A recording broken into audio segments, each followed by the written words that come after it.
Henanin maaseutualue sijaitsee Kiinan sydämessä. Lähimpään kaupunkiin on monen tunnin ajomatka. Ihmiset saavat täällä vähäiset tulonsa vehnästä ja maissista.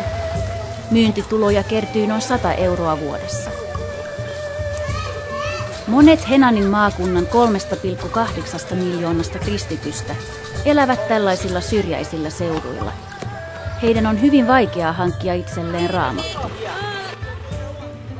Siksi 100 ihmiset lähialueelta tungeksivat pieneen kyläkirkkoon kuultuaan, että raamattujakeluauto on tulossa.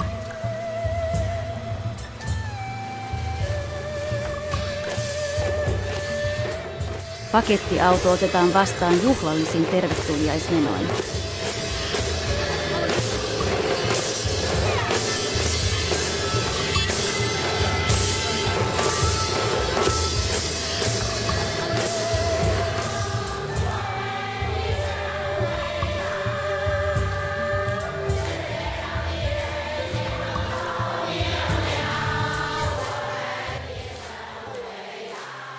Bibliaseurojen edustajat jakavat satoja raamattuja.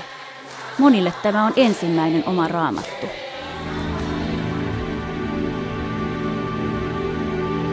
For many of the Christians who are owning the Bible for the first time, especially in the villages, in the rural areas, you could see tears in their eyes. You could see, joy and gratitude. Some of them would come up to me and to us to thank us for giving this precious gift of the Bible. I mean, I've met people who have been waiting for the Bible for the last 10 years, 14 years, and they're precious.